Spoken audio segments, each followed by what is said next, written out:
Hey everybody, Jared for TGN and the Smoking Android here to bring you a review of the Motorola RAZR V from Bell Mobility. Fantastic device. I've had the pleasure of using it for about 2 weeks now, and I am very impressed for a mid-range device. So let's go ahead and get into some of the external hardware specifications. Size-wise, we're looking at 128.5 by 65.8 by 8.4 millimeters deep. Really nice size phone. It definitely fits in your hand very well. I've never been a huge fan of the hump there, but I can't help thinking that it does kind of add to some sort of comfortability when you're holding the device. Now at 125 grams, it also is quite it's a really great weight. It feels like you've got a phone in your hand, but when you throw it in your pocket, it's not too heavy where it's clanking around and bashing against your leg or anything like that. So that's nice to see. As well as the build quality is concerned, I haven't heard any creaks or cracks coming from the device over the past couple of weeks that I've been using it. Very impressive there.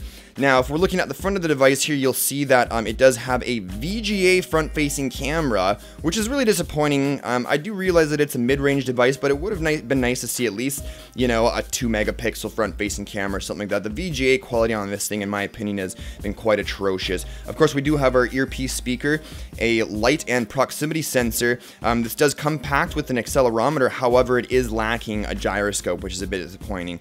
Top left-hand corner, which is virtually impossible to make out, it does actually have an LED, a physical LED indicator light, which obviously flashes between different colors, but you know, on most devices I don't see the LED indicators changing from green to red and then anything else past that. This does actually change depending on the application that is giving you a notification. So for instance, Google Plus sent me a message the other day, or I got a message on Google Plus and it had a white LED indicator instead of the standard green. So I'd like to see that. You'll notice down here at the bottom though, that it does have a massive bezel on the display. Now this is a 4.3-inch display, QHD display with color boost technology. And it does have a resolution, or I'm sorry, a pixel density of 960 by 540. So it would have really been nice to see them extend this bezel down here. And no, there's no capacitive buttons there. That is just the bezel. That's just unused screen real estate as far as I'm concerned. Of course, at the bottom of the display here, we also have our microphone as well. Moving around to the back of the device, we have an 8-megapixel rear-facing camera capable of recording 1080p at 30 frames per second or 720p at 60 frames per second, our LED flash, noise cancellation microphone, and a super loud speaker. And when I say super loud, I mean it is really quite impressive. I'm really impressed with this. In fact, Motorola has always had fantastic speakers in my experiences with their devices, so definitely the Motorola RAZR V is no exception in that case. As well as the backing here, what they are sporting is Kevlar. DuPont Kevlar. So no, it's not going to take a bullet or anything like that, but it's definitely going to protect you against scratches and dirt, things like that. If I was to scratch it with my nail here, you can see some marks there and it just kind of wipes away. So that's really nice to see as well. Now at the front of the device, here as you can see, we do have our micro USB located at the top of the device, accompanying our 3.5mm headphones jack and our power button, which I may add is actually so recessed inside of the device. I really haven't been enjoying turning the device on and off. It's a real big pain in the butt to touch that button there. And the same can be said for the volume rocker on the right side of the device. As you can see there, if I can just sort of put it against the white background there, you can make out that it's just barely visible. So recessed inside the device, you can hardly make out the profile of the volume button. So I realize that manufacturers are trying to keep their phones streamlined, but it gets to a certain point where it's like it's unusable, and such is the case with both the volume and power button. I've had a lot of difficulty adjusting the volume and even just turning on and off the screen with these insanely recessed buttons. A little disappointing there. Bottom of the device, absolutely nothing. Side of the device, we do have a little tray here, and I can actually open it up, because this is something else I wanted to point out. If you ever want to hot swap your SD card or your SIM card, oh Jesus, I'm sick and tired of trying to open that thing up. Just gonna use my knife. There we go. So if you like to do a whole lot of hot swap between SIM cards and micro SDs, this is an option for you. I mean, you don't have to pull out the battery or anything like that, but the door is such a pain in the ass. The spring on it is very tight. So it does have a standard SIM card slot, which I was a bit weirded out at, because everything these days is starting to come with a micro SD. So, you know, if you're coming from a device with a micro SD, you're going to have to go back to your carrier and get a standard SIM card. Now, it does also have on the side there, right beside it, a expandable micro SD card slot. Did I say micro SD there? I meant micro SIM, I'm sorry. Micro SD card slot on the side here, expandable up to 32 gigabytes. Now, the device does come with a very, very small 4 gigabytes of internal storage. Very disappointing to see there. I would have at least expected 8 gigabytes or something like that. Now, as far as the internal hardware specs are concerned, it is rocking a 1.2 gigahertz dual core processor, packing 1 gigabyte of RAM, and you know, so it's not a terrible processor or anything like that. Again, keep in mind it is a mid-range device, so we're not looking at trying to compare it to the HTC One X, the Samsung Galaxy S3, and so on. But it'll get the job done for you. Alright, now moving into the software side of things, you'll notice that gone is the way of MotoBlur with Motorola these days. Really fantastic to see that they've actually decided to change it all over to as close to stock Android as humanly possible. And I can't help thinking that Google had a massive impression on that. For years, Motorola has been releasing devices with MotoBlur, even their higher end devices. I remember back in 2011 or 2010 when the first Atrix was released, it came packed with MotoBlur and people were just absolutely beyond surprised. So very, very nice to see that they've gotten rid of MotoBlur. They have completely discontinued putting that on devices. That's gone with the Stone Age. So anyways, now we have sort of Motorola's new UI. I'm not really sure what it's called, but it is very, very stock Android. So starting from the lock screen here, you'll notice that we've got some changes. Obviously, we've got all the standard lock screen stuff, you know, the date and time, but we also have our volume on-off toggle, so between vibrate and turn the volume on, as well as our lock screen shortcuts. You can go to phone, camera, text message, and swipe to unlock. I haven't been able to.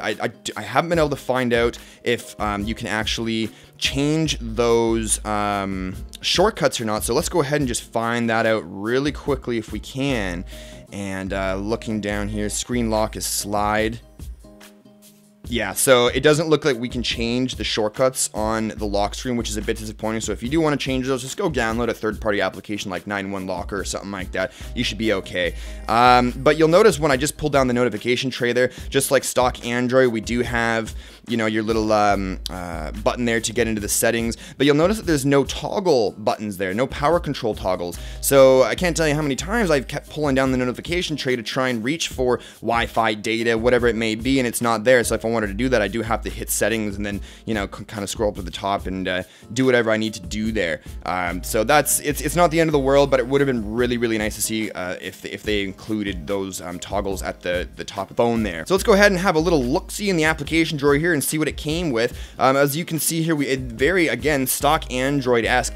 You know, we do have our little Motorola app categorization thing here with, you know, all apps, download, frequent, new group, and add group to home, as well as just heading on over to our widgets. And yes, you can slide through and it'll just slide on through to your widgets, which I may add, there is no fancy Motorola widgets or anything. Again, because it's so close to stock Android, there's just really stock Android widgets, with the exception of a couple of third-party applications and some of the bloatware that comes from Bell Mobility. Those ones are obviously included, but other than that, it's just stock Android. Moving into the applications back again though, a lot of basic applications here, camera, you know, calendar, things like that. We do have an FM radio. It does have GoToMeeting, which is sort of more tailored towards the business folk out there. Stock gallery, we do have, it does come stock with Evernote as well, which is really nice to see. A lot of people use Evernote in their everyday lives, so it's nice to see that it just kind of comes with it. You don't have to pay for it or anything like that for the full version or whatever. And moving on from there, we do also have our stock Android Google Play Music application. I think it's called Apollo now, isn't it? I can't keep up with all these new Google name changes anymore. So very nice to see that it is stock. No more Motorola proprietary media application or anything like that. So great to see there. Quick Office, things like that. Nothing really too fancy except for Smart Actions. Smart Actions is basically like, you know how you guys see in your phones where it says profiles, and you can set up profiles for nighttime, work, home, you know, vacation, whatever, things like that. This is sort of consolidating all those profiles into one, just to kind of put it simply. You know, you don't have to have a specific work profile or a specific home profile. You create one custom profile. You can set up the times, the dates, the actions, everything. And potentially you can save yourself a massive amount of battery life depending on how you like to use your device. So this is an application that if you do happen to purchase this device, you're going to want to spend some time looking into this. This is a really, really big feature of the device, and as well as I believe some other Motorola devices that actually have the Smart Actions application built into it as well. Definitely something I would use, definitely something you guys should look into if this is a device you've either purchased or are thinking of purchasing. Now I wanted to talk a little bit about the media playback, the video playback, and I might still have it loaded on here, and yeah, I sure do.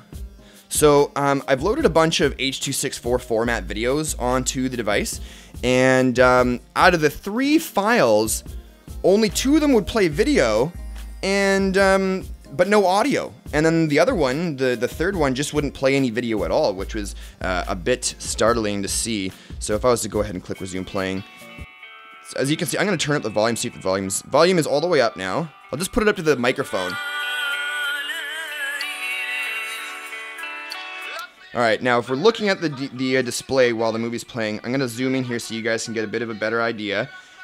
You may notice, if I can hold it steady, that it's lagging. This is supposed to play H.264 video formats right out of the box. This is an H.264 video format. And so as you can see, for some reason now the audio is working, whereas before it wasn't working. But you can see the video is so laggy. It's like, I don't know, maybe 15 frames per second or less. So definitely disappointing to see that it can't play properly the video formats that it's supposed to be able to play properly right out of the box. As far as the speaker's concerned, like I mentioned earlier, the speaker is absolutely fantastic, very, very loud. Now, gaming-wise, this is by no means a device that you're going to want to use for heavy gaming. A lot of frames per second being lost, lots of lagginess. You know, like just it trying to resize itself with the aspect ratio was really, really strange looking. Watching the game applications load up was painful. Waiting for the maps to load, or the rounds, or whatever you want to call them, to load was very, very painful. Very, very slow in terms of that. I don't think this device handles multitasking very well at all, but for all intents and purposes, this is a fantastic device, especially considering it does come with Android 4.0. While we're on that topic, I don't know if it's going to be updated to Jelly Bean. I can tell you my personal educated guess is going to be no. You probably won't see a Jelly Bean update on this. Will you see some more software updates? Yes, I truly do believe you will. I think that Motorola is probably getting enough complaints from people about certain things, little ticks here and there, little bugs here and there, that do definitely need to be addressed. Until then, it's still a very, very functional phone. I have been quite pleased with it. I've been using it as a daily driver for the past 2 weeks, as I said before. Oh, and while we're on the topic, Netflix, it actually does stream Netflix very, very well. After about, I don't know, 2 hours of streaming Netflix, I think it only went down about maybe 10 to 15% at the most in terms of battery performance. So and again, battery performance on this thing is absolutely phenomenal. I can use this full charge at the beginning of the day, and I won't end up charging it until the next day around 10 o'clock in the morning or so. And so basically it gives me about a little over a day, with the exception of obviously, you know, sleeping like a good, you know, 7-8 hours of downtime, right? But 1750 milliamp battery that lasts the day and still has 20% left when I wake up and it's time to charge it. That's really, really impressive. So definitely something to think about, something to consider if you're not looking for the best, absolute best Android phone on the market right away. This is a fantastic alternative. It does come with higher end specs. It does have a decent enough display to get you through the day. Very loud. Call quality on this thing was all right. Not the best. I've heard much better call quality. To me, it sounded a little bit tinny, but to the recipient, it sounded just fine. Reception has been great with this thing. Battery life's been great. Speeds are okay. A little bit laggy at times. But overall, just a fantastic phone, and I do highly recommend this to anybody in the market for a new mid-range device. Again, somebody that's not looking for you know, a Samsung Galaxy S3 or HTC One X. You know, you don't want to go out and spend $650. This is definitely an option for you. I believe it's $30 on a 3-year contract. So fantastic stuff there from Motorola. Guys, that is it for now. Thank you very, very much for watching. If you liked the video, click that like button down below. It lets me know. Hopefully you've enjoyed this lovely, lovely, tranquil music that's been happening in the background. And you might want to consider subscribing for more videos like this in the future. App reviews, ROM reviews, how-tos, things like that. Maybe just hit that subscribe button up at the top left-hand corner. And I'd love to hear your opinion of this device, you know, compared to some of the other mid-range devices that are coming out these days. What would you compare this device to? That's what I'm really interested in, because I don't know what to compare this to. There's a lot of mid-range devices out there right now with lower-end specs in this device, so on. So what do you guys think of the device? Is it worth your cash? Let me know in the comments below. But again, thanks for watching, guys. We shall see you guys in the next video. Cheers.